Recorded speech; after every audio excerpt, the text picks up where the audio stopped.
Hello student, आज हम एक और नए टॉपिक के बारे में बात करेंगे। छोटा सा टॉपिक है प्लांट एम्ब्रियोनी का, जिसका नाम है एपोमिक्सिस। हिंदी में इसे अपसंयोजन या असंग जनन कहते हैं। तो आइए इसके बारे में बात करते हैं। एपोमिक्सिस क्या है? एपोमिक्सिस को समझने से पहले हमको एक बार थोड़ा सा रिकैप करना पड़ेगा कि जो नॉर्मल सेक्सुअल साइकिल चलता है प्लांट में, वो किस तरीके से होता है। तो एक जो नॉर्मल सेक्सुअल साइकिल चलता है प्लांट में, वो आपने देखा होगा कि एक प्लांट होता है। प्लांट में जो डिप्लॉयड सोमेटिक सेल्स होते हैं, इन डिप्लॉयड सोमेटिक सेल्स से मियोसाइट्स बनते हैं। मियोसाइट्स में मियोसिस होते हैं और मियोसिस से हैप्लॉयड मेल गेमिटोफाइट और हैप्लॉयड फीमेल गेमिटोफाइट का डेवलपमेंट होता है। इनसे मेल और फीमेल गेमिट का डेवलपमेंट होता है, जिनके बीच में सिनगेमी होती है और फर्टिलाइजेशन की प्रक्रिया होती है। फर्टिलाइजेशन की प्रक्रिया के बाद जाइगोट बनता है और जाइगोट से फिर से आगे एम्ब्रियो का डेवलपमेंट होता है और एक नया प्लांट बन जाता है। तो ये तो एक नॉर्मल साइकिल हुई जो किसी प्लांट के अंदर चलता है। अब इस जो पूरे सेक्सुअल साइकिल है, उसमें जो सबसे इम्पॉर्टेंट चीज़ है, वहाँ पर आपको एपोमिक्सिस को समझने के लिए जो ध्यान में रखना है वो है, एक तो घटना हो रही है मियोसिस की और दूसरी हो रही है फर्टिलाइजेशन की। तो इन दो चीज़ों को हमको ध्यान रखना है। अब एपोमिक्सिस क्या है?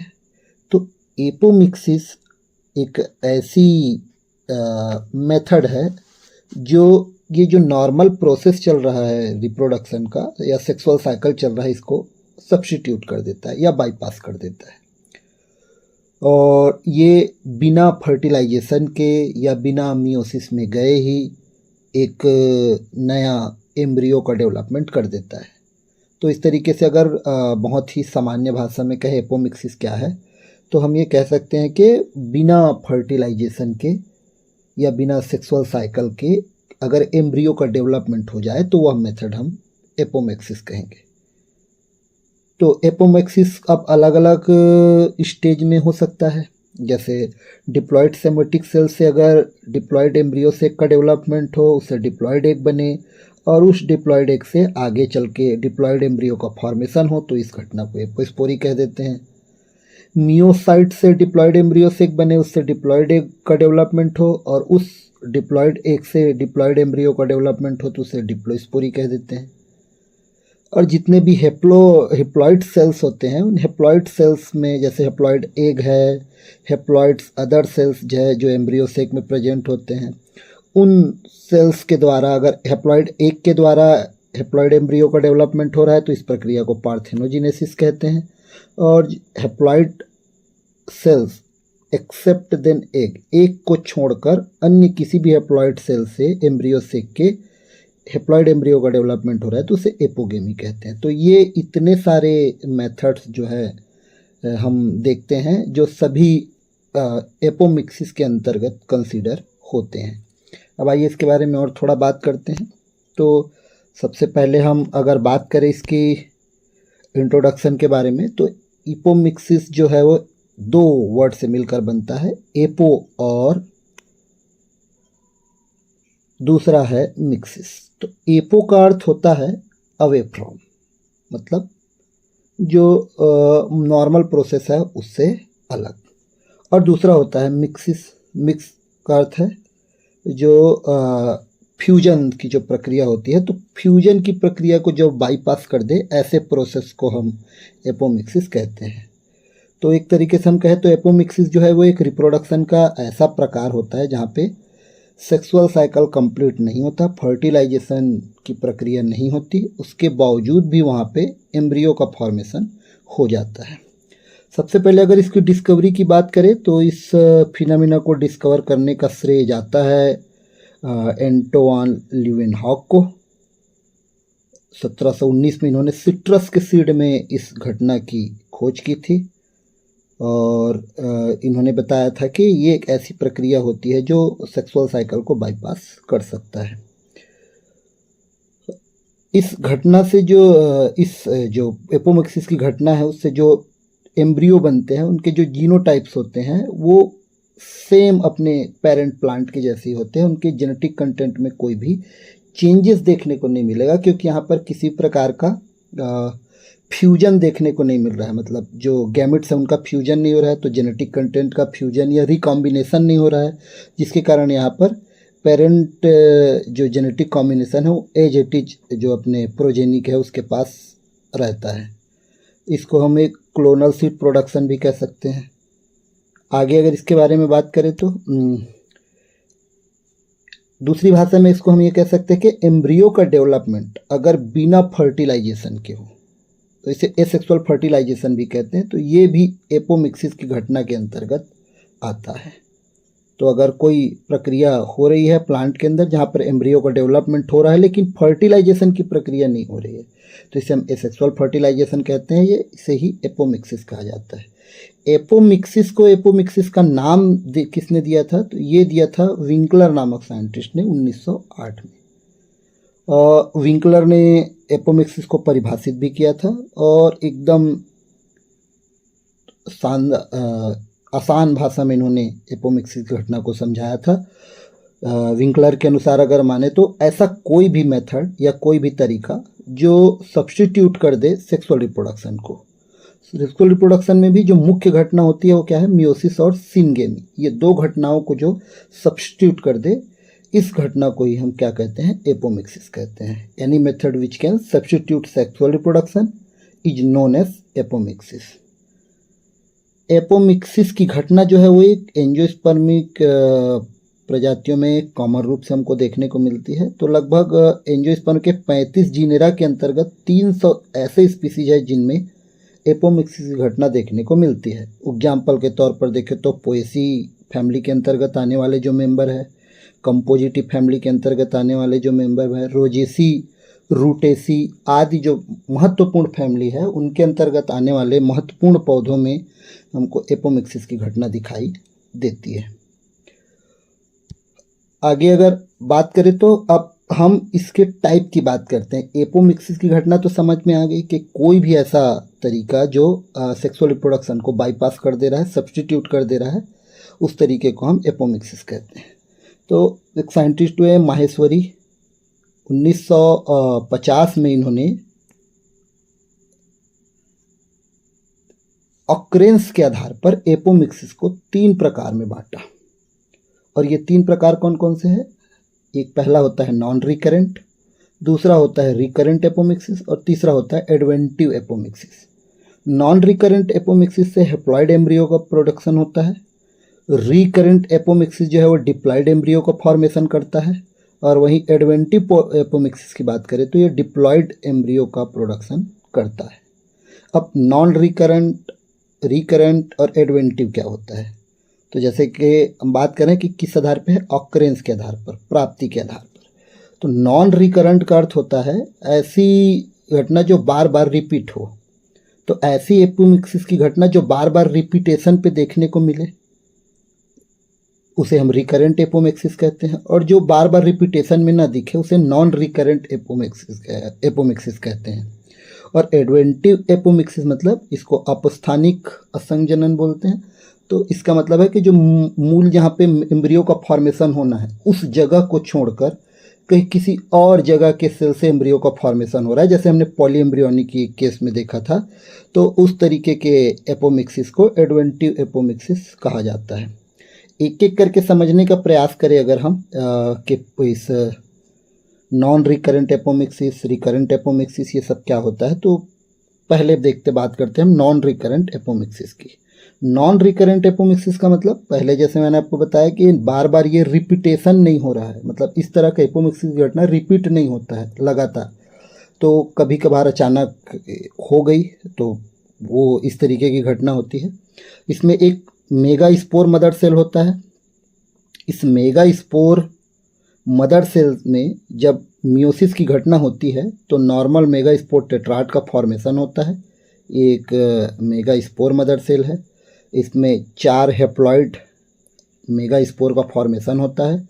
इस 4 हेप्लॉइड मेगा स्पोर में से 3 जो मेगा स्पोर हैं वो डीजनरेट हो जाते हैं और एक जो मेगा स्पोर बचता है जिसे हम फंक्शनल मेगा स्पोर कहते हैं। तो ये एक फंक्शनल मेगा स्पोर है। ये फंक्शनल मेगा स्पोर जो है वो आगे चल के एम्ब्रियो सेक का डेवलपमेंट करता है, जिसे हम फीमेल गेमिटोफाइट कहते हैं। तो नॉर्मल एम्ब्रियो सेक का जो डेवलपमेंट होता है उसमें एक एम्ब्रियो सेक के नीचे 2 सिनर्जिड सेल, एक एग सेल, बीच में 2 वेजिटेटिव न्यूक्लियाई और ऊपर में एंटीपोडल सेल्स उपस्थित होते हैं।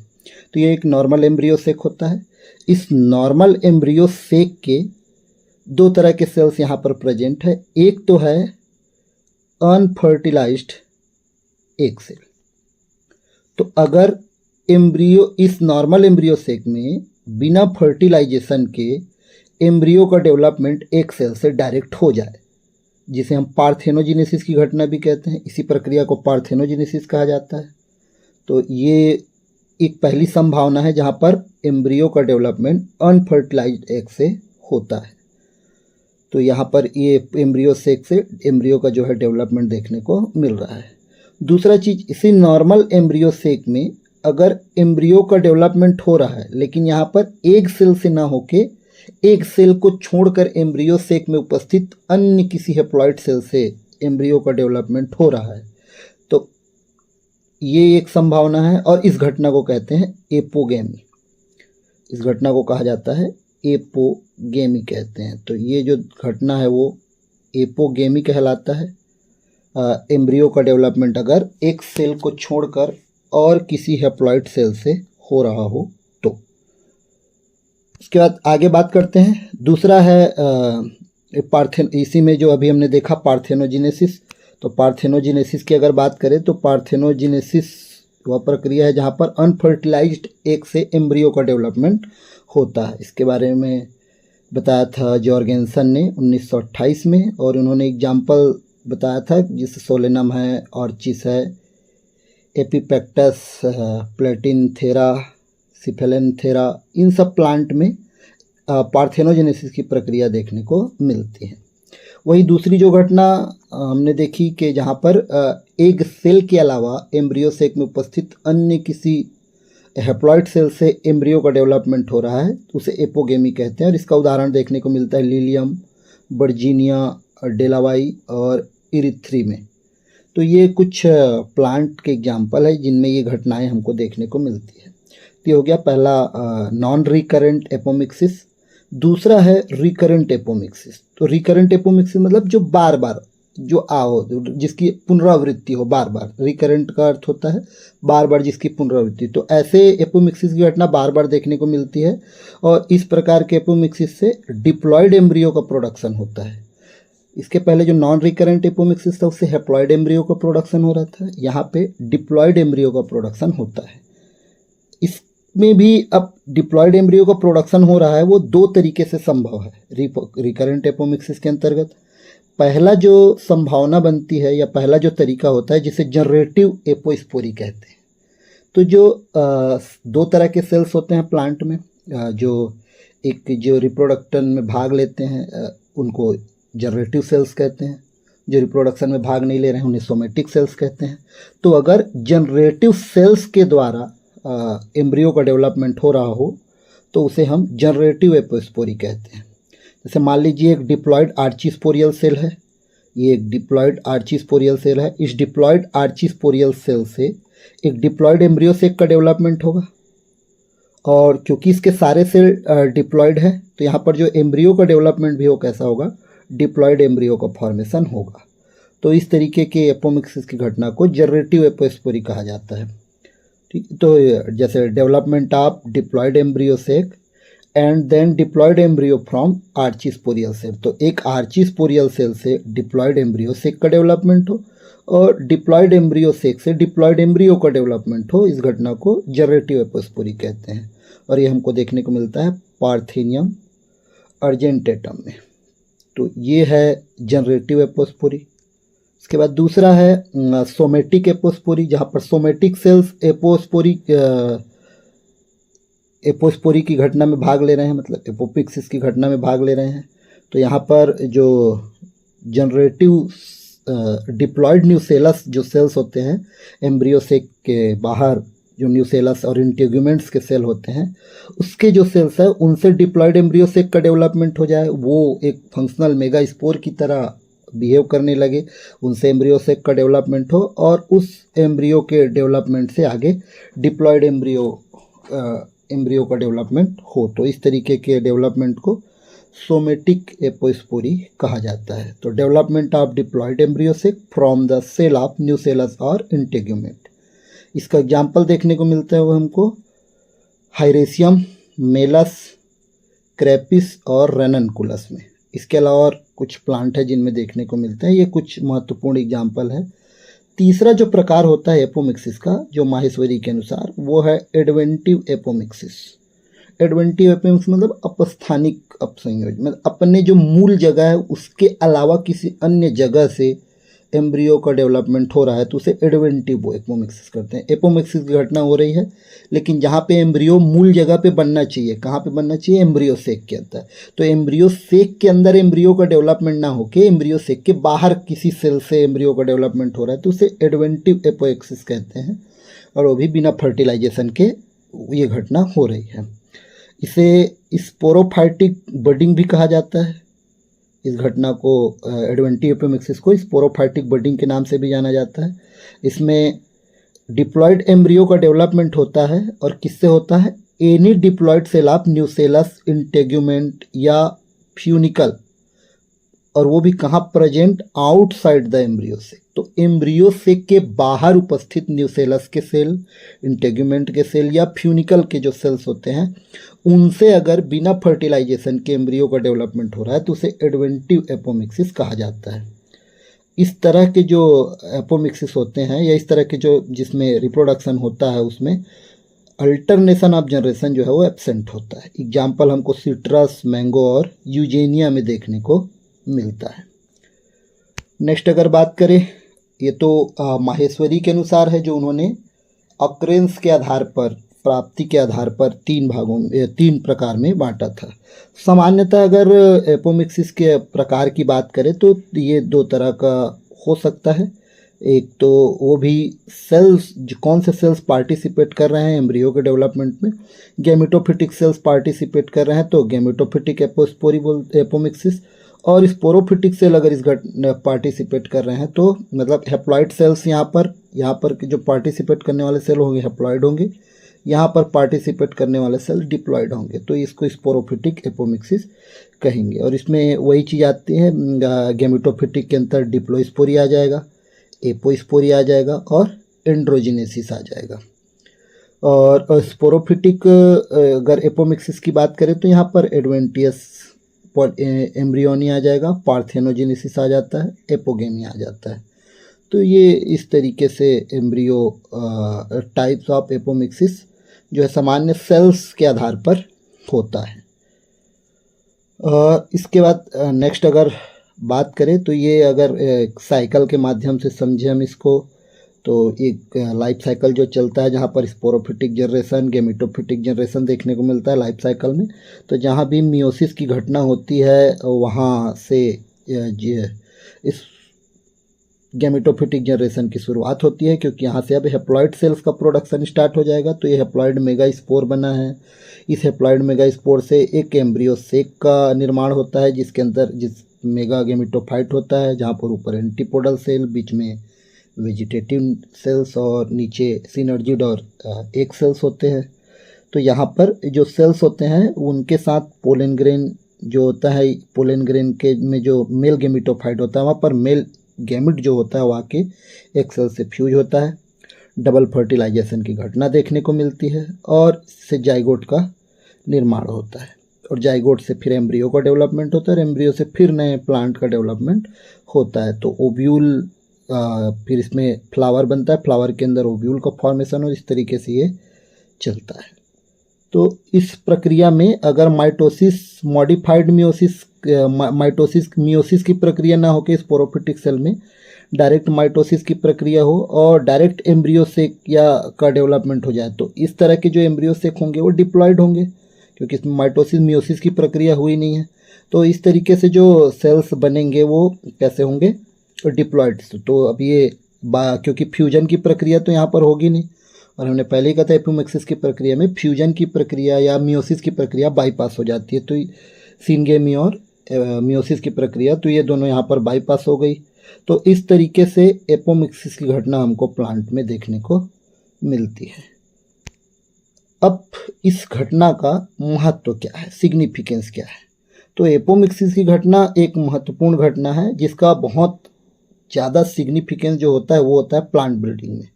तो प्लांट ब्रीडिंग में हम रैपिड प्योर लाइन प्रोडक्शन में इसका उपयोग करते हैं। बहुत ज़्यादा अगर मात्रा में बहुत तेज़ी से अगर प्योर लाइन का प्रोडक्शन करना है तो उसके लिए हम एपोमिक्सिस का उपयोग कर सकते हैं। जो सुपीरियर जीनोटाइप्स होते हैं उनके मेंटेनेंस के लिए हम एपोमिक्सिस की प्रक्रिया का प्रयोग कर सकते हैं। और ये हेट्रोसिस जो होते हैं उनके कन्वर्जन में भी महत्वपूर्ण भूमिका निभाते हैं। जैसे कुछ केस है, जैसे हाइब्रिड वाइगर है, वो इनको कंजर्व करने जनरेशन के हिसाब से कंजर्व करने के लिए यहाँ पर हम रिकरेंट एपोमिक्सिस का उपयोग कर सकते हैं।